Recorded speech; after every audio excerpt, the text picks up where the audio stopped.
Hey, welcome to Hiking Happens. I'm Kay. And I'm Ro.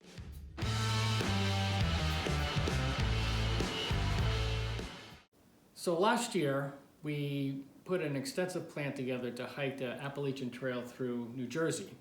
And we successfully executed that plan Finished up in September. this past summer. And I think it went well according to our plan, other than your bee bite Bee bite and some blisters on your feet. and caterpillar rash. Oh, the caterpillar rash. I forgot about the caterpillar rash. If you didn't notice the thing, we didn't until I got it. Didn't know it was something that we needed to plan for, but after the bee sting, we did stock up on some sting kill and some, what do you call that? Benadryl. And so now we're ready to take on New York as our next challenge. And so we've put together another extensive plan on how to hike the Appalachian Trail through the state of New York. And I think this one's going to be a little bit more challenging than New Jersey. It's quite a bit more miles and a lot more elevation changes than we experienced in New Jersey. So we'd like to share that plan here with you in the hopes that we can encourage more of you to get out there and enjoy the Appalachian Trail. So let's take a quick look at an overview of how the trail passes through New York. All right, let's do it. There are 93 miles of trail in New York State, with 90 of those miles contiguously crossing through the lower southeast corner of the state, just above the New York City area, stretching from Hoyt Road at the Connecticut-New York border to just beyond the New York-New Jersey border. Difficulty ratings for this portion of the trail range from easy to challenging, and there are either 12 or 13 sections in the state. Okay, so that's not confusing at all. Well, New York Section 1, also known as Connecticut Section 5.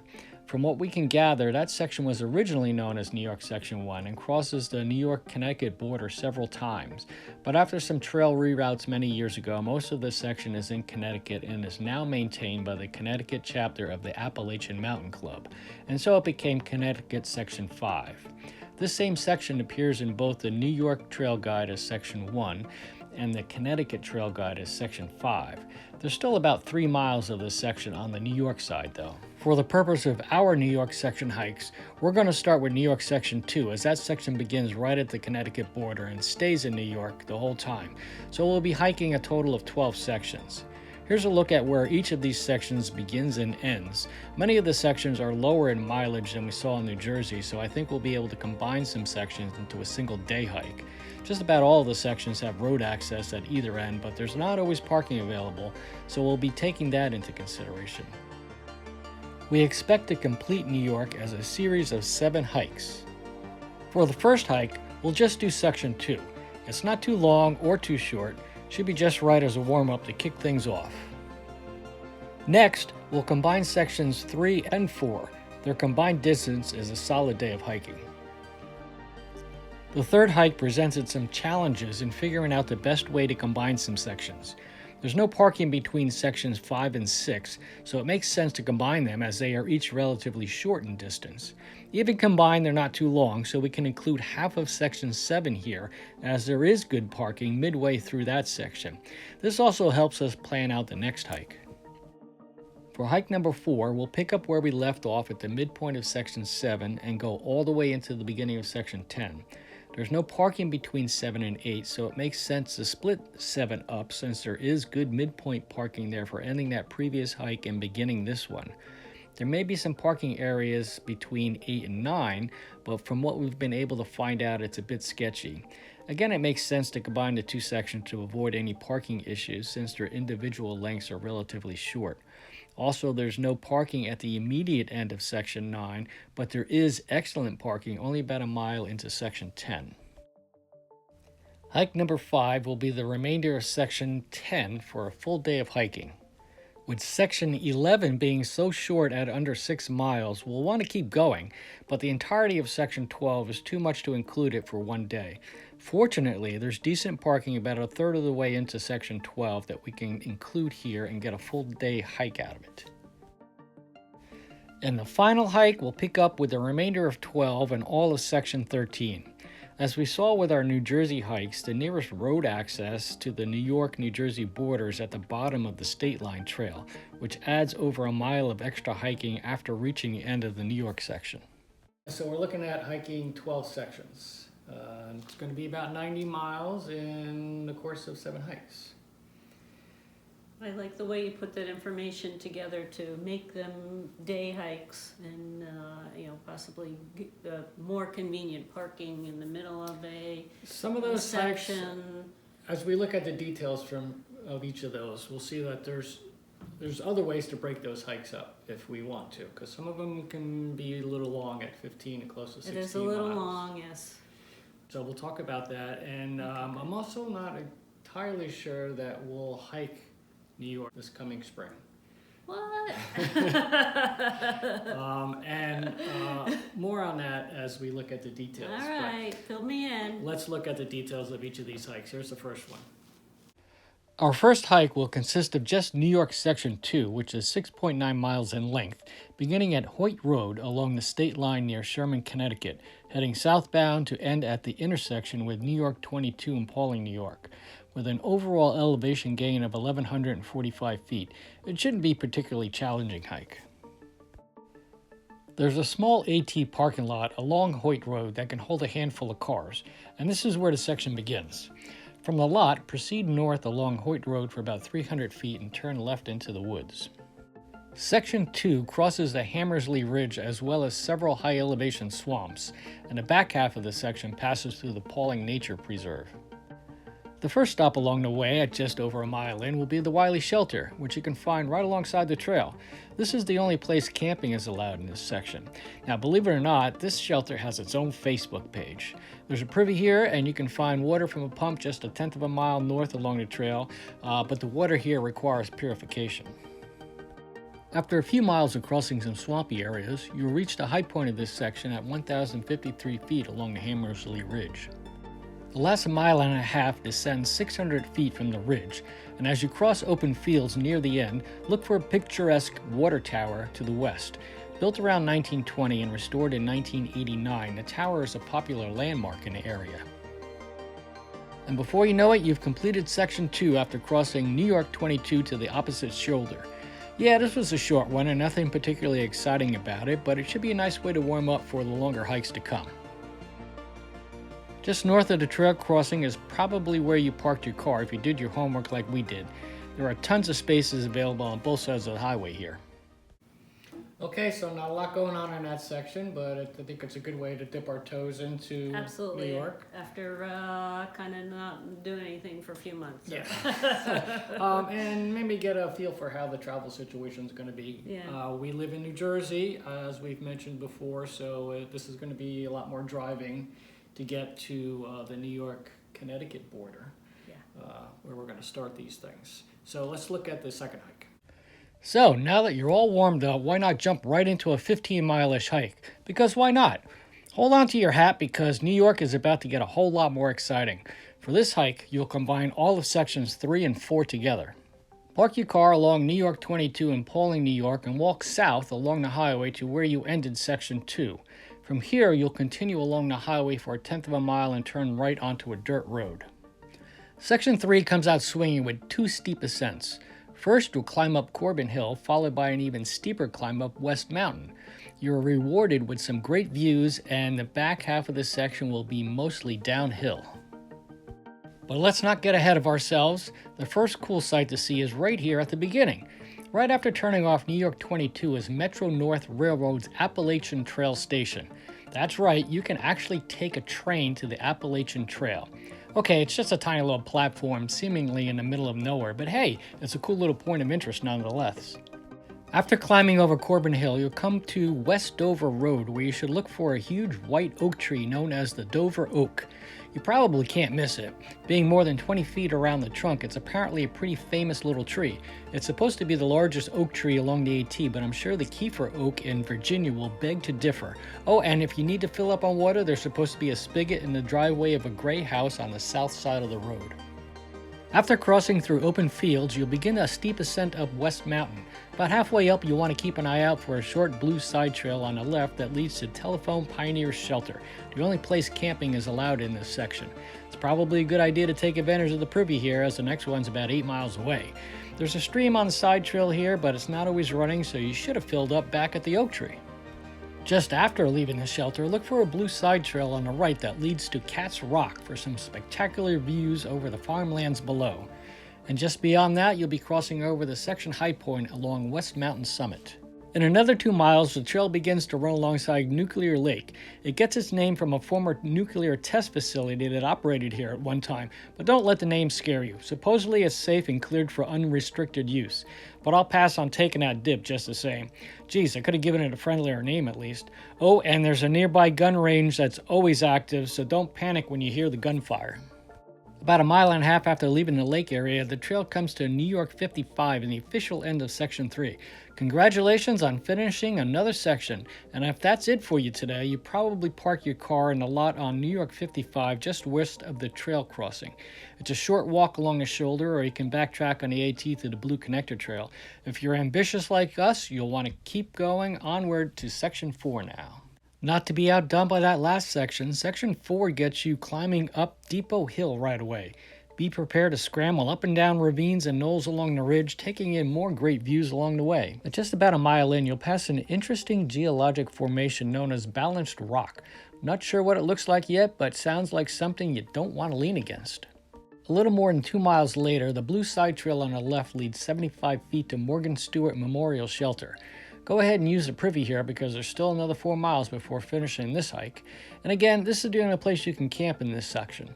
There's well water available here, but it should be treated. Just after leaving the shelter, you'll top Mount Egbert, the high point in this section. There are some great views here, including that of Green Haven Prison down below. More scenic views to the southwest can be found just beyond that above a steep 200-foot slope. Make your way down the backside of the hill, crossing Interstate 84 on the overpass. After entering the woods again, you'll come upon a cleared section of field that has long-range views of the Shawangunk and Catskill Mountains along the horizon. Then it's time to wrap up this hike. Section 4 officially ends when you reach New York 52 in Poquag, New York. There's designated parking just a short walk along the highway, or you can backtrack on the AT to a Blue Connector Trail. It should feel good to check off 2 sections in one hike. All right, so that one's a bit longer at close to 15 miles.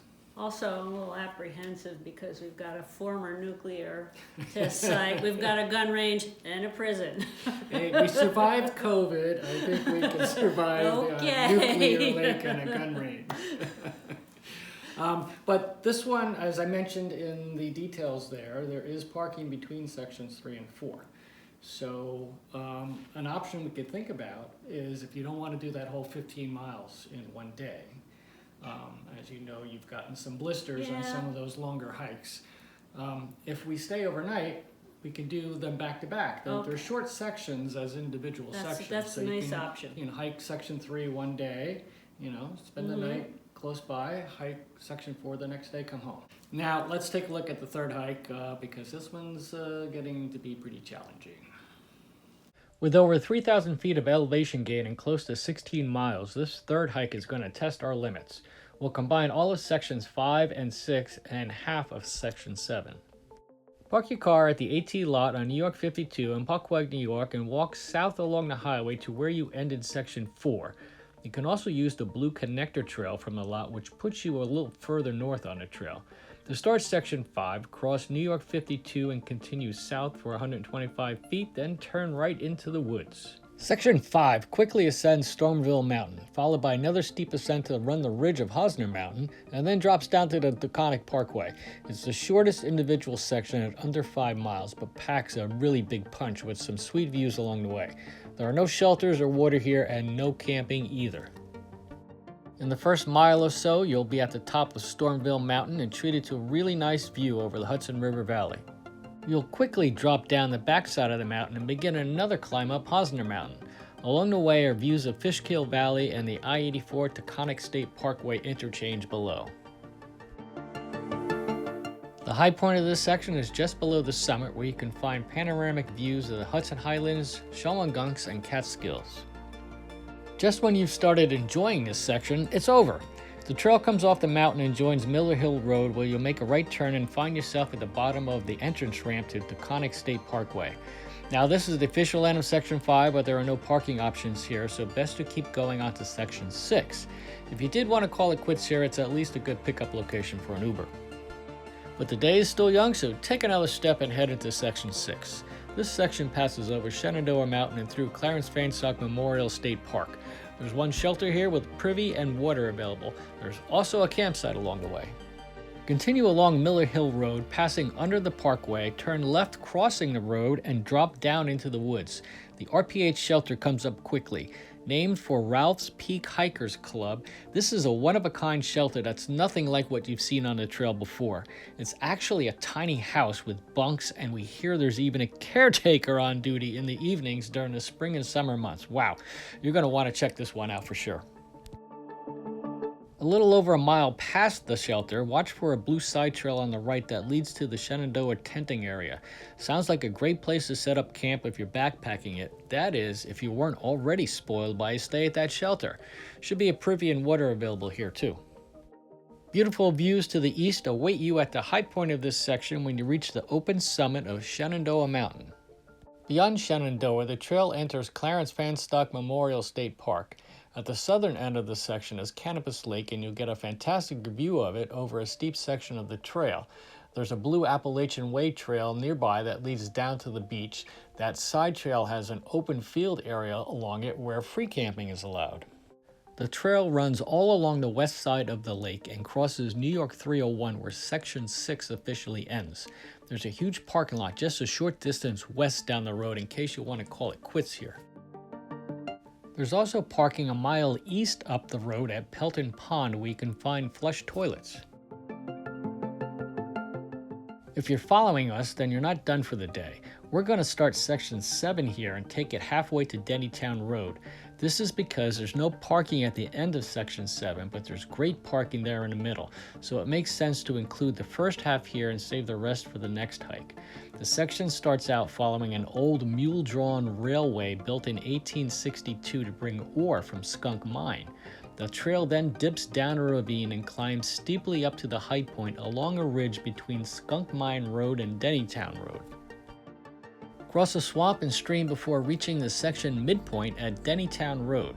There's a sizable parking lot here that's just right for us to call it a day. A stone building on the lot has a water spigot, and across from that on the left is a dirt road that leads up the hill to a campsite where you can hopefully find porta-johns. Wow, 6 full sections completed now. A lot of miles in that section and a lot of elevation changes. I don't know if I'm gonna be able to finish once we get to Cannabis Lake. It's not really Cannabis Lake, it's... Not cannabis, cannabis. I know! All right, well, that's at the end of Section 6. And Okay. there's really good parking there. Adding that half of Section 7 is adding about 3.4 miles, I think. Which doesn't sound like much It's not, but in when you're, itself, but... altogether, it's a lot of miles. Yes. Mm-hmm. So it is possible to end at the end of Cannabis 6 at Cannabis Lake. So we could end at 6. But then that would have to change something for the next hike, because adding all of Section 7 into the next hike is too much. Yeah. So we would have to look at breaking up that next hike as well. And there are options there as well, but let's look at hike number 4. For our 4th hike, we'll pick up in the middle of Section 7 from Dennytown Road and take it all the way through Section 9 and just touch the beginning of 10 at Bear Mountain Inn. It's another long one at about 15 miles with a lot of elevation changes. We'll take advantage of that great parking lot on Dennytown Road with water available at the stone building and porta-johns at the nearby campsite. With a little more than 3 miles left to Section 7, there's not much excitement here. Cross a few dirt roads and some streams before coming to Canopus Road, which is the official end to Section 7.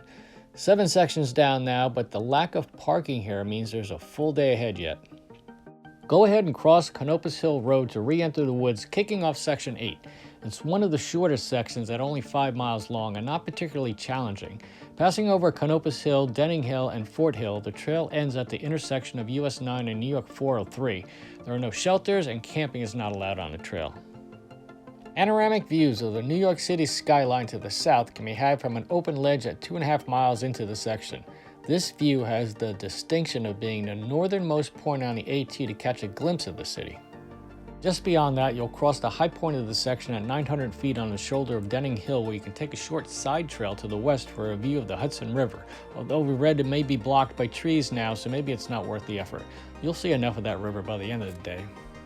Squeak out another mile and look for the Blue Blaze side trail on the left that leads to a shrine on the property of the Graymore Spiritual Life Center. Visiting a shrine is probably one of the more unusual things you'll get to do on the AT, so don't miss it. There's also a beautiful view to the east from here. Just before the end of this section, there's a blue blazed paved road that leads 1/3 of a mile to a campsite on the Spiritual Center's ball field, where they welcome long-distance hikers to spend the night. Just beyond there is the end of Section 8 at the shoulder of US 9. Parking options here are a bit confusing. The trail guide says to park on a crossroad north of the intersection, but street views don't show much shoulder space available. It looks like a couple of cars can fit on the shoulder of 403 right at the intersection, but the larger shoulder north on 403 in this satellite view now has no parking signs posted. There's also a wide shoulder north on 9, but we couldn't find any information about whether parking is allowed there.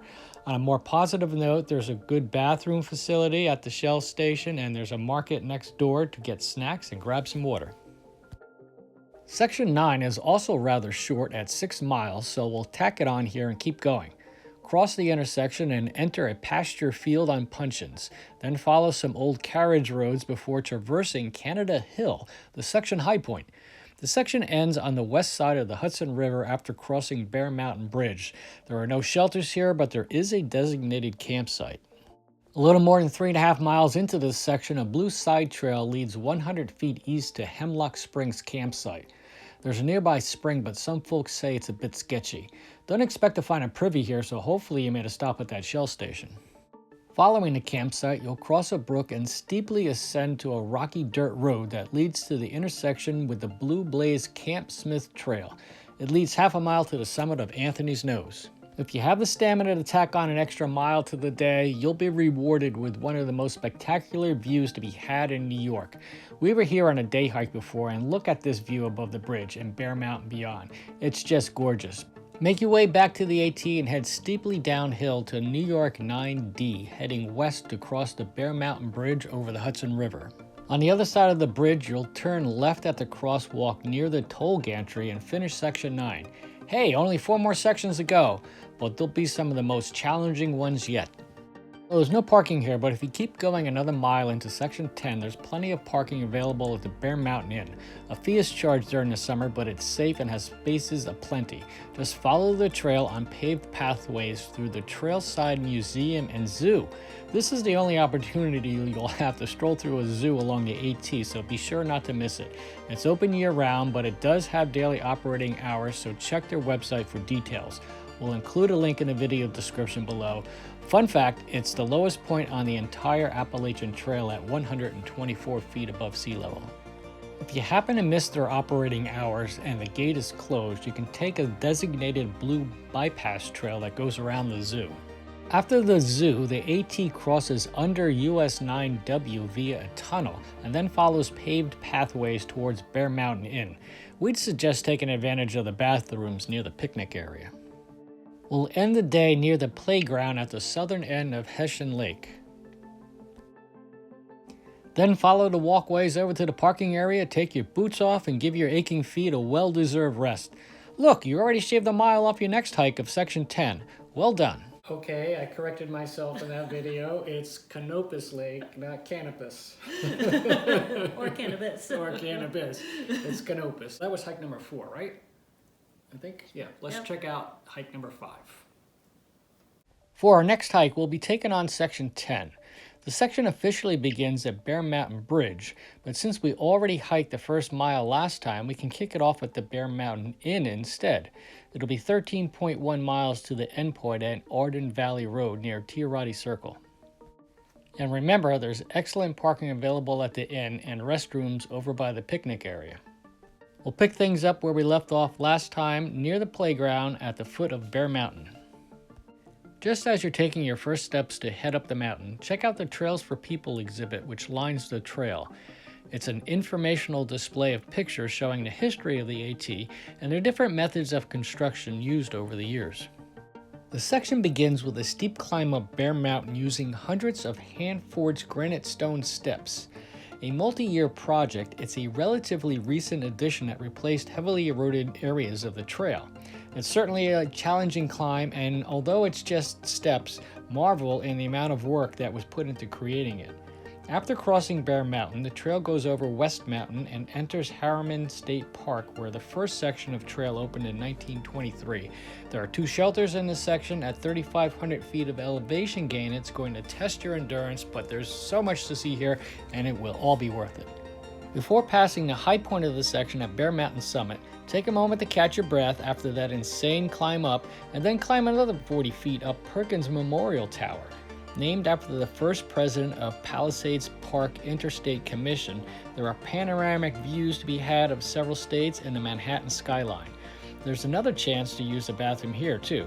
Just be warned, this place gets crazy crowded as most people just drive to the top of the mountain and hang out for the day. Just past the summit, you'll find an excellent view of the Hudson River and Brooks Lake. You might even be able to see the hills at West Point in the distance. Another half mile puts you on the Moonwalk. You won't find Michael Jackson dancing here, but you will find an amazing view to the west from the open rock. The area gets its name because the pockmarked stone surface supposedly resembles that of the moon. You can take a short blue trail to the west for even more spectacular views. After a couple more miles, the trail intersects with the Timp Torn Trail. Now here's where things diverge a bit from the current trail guide.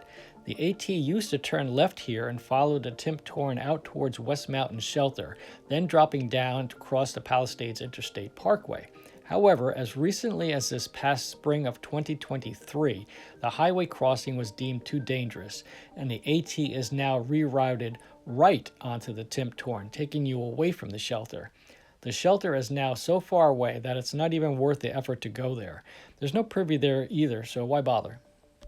This reroute now drops you down into the Anthony Wayne Recreation Area, where you can find seasonal bathrooms and a ton of parking available in case you want to break this section up. The detour follows the white-blazed Anthony Wayne Trail that uses the roadway overpass to cross the parkway, which definitely sounds safer than having to play Frogger while dodging cars to get to the other side at that old crossing. This detour remains in effect until a permanent route can be established. On the south side of Black Mountain, look for yet another view of the New York City skyline from open rocks. And just a half mile later, catch a view over Silver Mine Lake to the northwest. Look for the William Bryan Memorial Shelter where the trail intersects with yellow-blazed Menominee Trail. There is no privy here, so hopefully you took advantage of those bathrooms a ways back. There's a spring-fed well along a blue trail 250 feet from the shelter. In 3 more miles, you might just catch a view of Lake Tiarati through the trees when the leaves are down. Push out just 1 more mile to reach Arden Valley Road, the official end of Section 10. Take a minute to celebrate here, but this is not where you left your car. Parking is over at Lake Tiarati. There's plenty of room there, but it will cost you $10.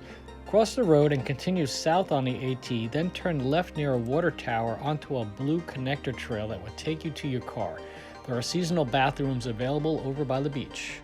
All right, that was a fun section. But now for some bad news. On July 9th, 2023, a severe storm caused major damage to the portion of AT that crosses through Bear Mountain State Park.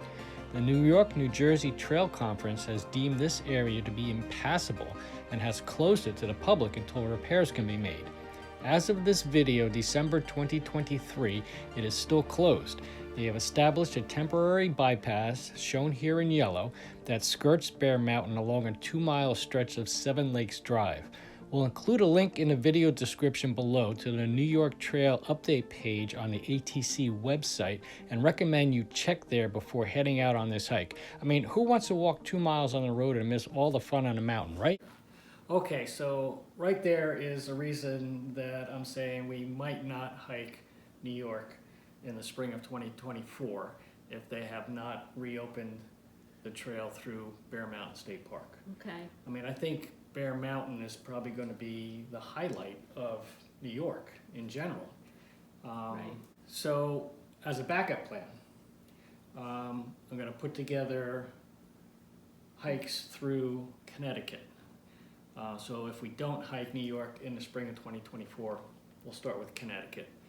Connecticut's only about 50 miles or so. okay. I'm not sure what the terrain is like yet, but we're going to put that plan together. I'm going to share that with you as well. And come spring of 2024, we'll make a decision about whether it's New York or Connecticut. All right. All right, hike number 6 in New York. Next up, section 11, but since this is a short one at 5.7 miles, we looked at tacking on section 12 as well. But 12 is pretty long, and combining it is too much for a day hike, so it made more sense to look for a good parking spot somewhere midway in 12. We found that on West Mombasha Road, about a third of the way into 12. Park at Lake Tirati again, and be sure to use the bathrooms before heading down the Blue Connector Trail to the AT. There won't be any other facilities along the way. The official start point for section 11 is at Arden Valley Road, which is 1/10 of a mile north on the AT. But since we already walked that short stretch at the end of our last hike, we're just going to turn left at the water tower and get things going from there. This hike starts at elevation and hits the high point on Fingerboard Mountain in just the first half mile. Dropping to a low point where it ends at New York 17, it looks like there will be more elevation lost than gain here. The only place camping is allowed is at the one shelter in this section. After crossing the summit of Fingerboard Mountain, look for the blue-blazed Hearst Trail on the left that will take you 350 feet to Fingerboard Shelter. There is no privy or water available here. The area is full of old mines and shafts, some dating back to the 1700s. You can catch a glimpse of the abandoned Greenwood mine near where the trail drops down to Surebridge Mine Road, alongside Surebridge Brook. It's just a water-filled pit now, and as you're snapping a few pictures, imagine oxen and horse teams transporting the ore mined here to the nearby town of Arden, dating back to the Civil War days. Highlight of this section is about 3.5 miles in at a steep passage between boulders known as the Lemon Squeezer. There's supposed to be a blue blaze bypass trail for anyone too scared to make the passage, which only adds to our anticipation to see what this thing has to offer. It better be good because there really isn't much else going on in this short section. Yeah, not much excitement left in the final 2 miles of this section, maybe just a few limited viewpoints before reaching New York 17 to end it. And if you want to pack it up from here, there's a large parking area right off Arden Valley Road that you just passed through. It's known as elk pen parking because, you guessed it, elk used to be penned up here. As mentioned earlier, we'll cross New York 17 and continue hiking into section 12. We'll tack on another 4.5 miles to West Mombasha Road. This section hits you in the face right away with a steep 500-foot climb affectionately known as Agony Grind. I wonder why they call it that. When you reach the top of the grind, you'll want to take a break to catch your breath. Fortunately, there's an amazing view over the New York State Thruway and across the Ramapo River Valley. In a couple of miles, the trail runs along Little Dam Lake and will cross the lake's inlet over a series of stepping stones. A rock ledge near the summit of Buchanan Mountain offers up expansive south-facing views. A short but steep descent from the mountain brings you to West Mombasha Road, where you'll find some decent roadside parking and where we will end our hike for the day. Can you believe there's just one more hike to put New York in the record books? So the Lemon Squeezer. Lemon squeezer. Sounds interesting. All kinds of things come to mind right now. And there were no pictures, right? No, I couldn't find any good pictures of that, so we'll see. Okay. A lot of that's passing through Harriman State Park now. We've done some hiking in Harriman, but on the southern end. This is coming in on the north end of it. So looking forward to that, to see what the rest of Harriman State Park looks like. Ready for the last one? One more to go. Okay, here's the last hike in New York. I'm sure when we start out on our 7th and final hike of New York, we'll be giddy with anticipation. Hopefully, we'll still be in a good mood at the end of the day because this one's going to test our limits. We'll pick things up from West Mombasha Road inside Section 12 and take it all the way to the end of Section 13, which is just beyond the New York-New Jersey state line at the intersection of the State Line Trail.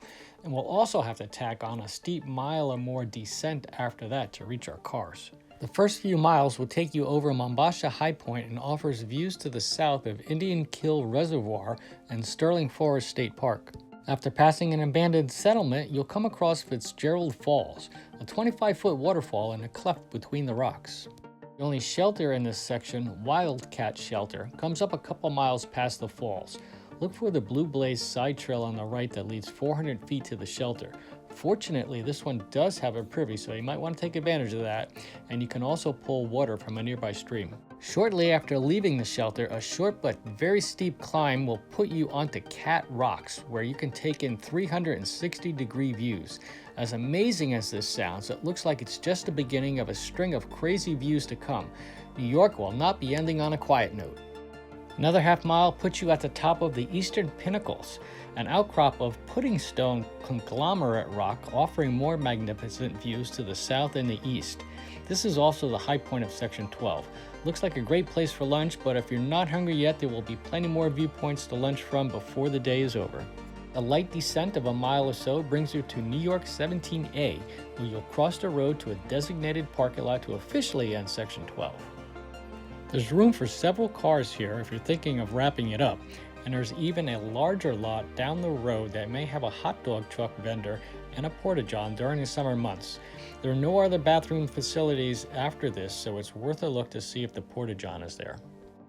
Continue from the back of the lot at the trail crossing to begin Section 13, and there should be a Blue Blaze connector trail soon that leads over to that other large lot. This final section is a short 6 miles with little elevation change from beginning to end, but boy, it packs a big punch. It runs entirely along the Belleville Mountain ridgeline, also known as Bearford Mountain on the Jersey side. This is the same ridgeline we started our New Jersey hikes from last season. There are many short but steep ascents and descents along the ridge, offering great views above Greenwood Lake all along the way. Perhaps the most famous of these viewpoints is on the ridge at Prospect Rock, another pudding stone outcrop and the highest point of the section. You'll see it coming when you spot the American flag flying high above. And just a short distance beyond that is the state line between New York and New Jersey, a popular Instagram spot for sure. While that's the end of your walk through New York State, you'll have to walk another 1/10 of a mile yet to the official end of Section 13 at the intersection of the State Line Trail in New Jersey.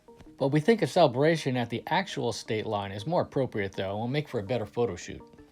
We wish we could tell you that was it for the day, but unfortunately there's still a long downhill slog to get to your car before you can wrap things up. The State Line Trail is a steep 1.2-mile descent to the parking lot across from Greenwood Lake Marina. Now, if you're lucky, there will be a porta-john there. We've been here twice before. The first time it was there, but not the next time. But there is a very clean McDonald's less than 5 miles from here in West Milford, New Jersey. Now it's time to start planning your next AT sectional. I think that one's going to be a lot of fun. I think there's going to be some really great views along that ridge line.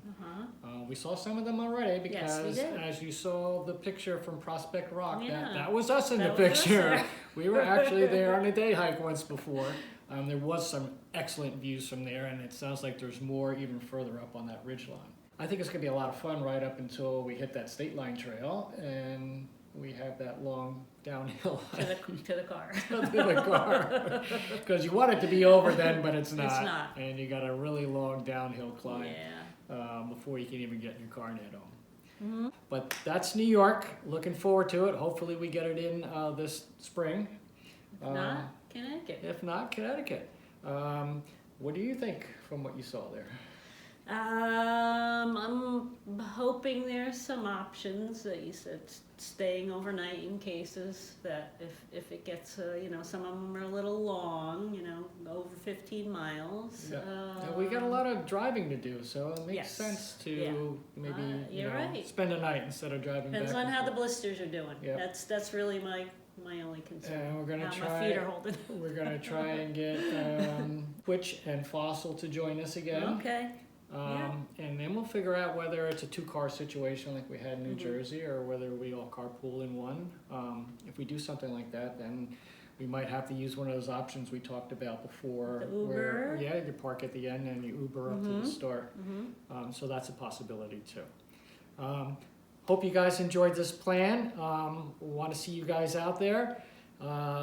check the description in the video here for links to custom all trails maps that I put together for each of these hikes. Ooh. Don't forget to like, subscribe, ring the bell to be notified, because we will be smash that bell. We will be posting our hiking videos so we can show you close-up details of what it's like out there in the trail. Everybody, have a great, happy New Year 2024, and we'll see you out there on the trail. Thanks for joining us. Bye.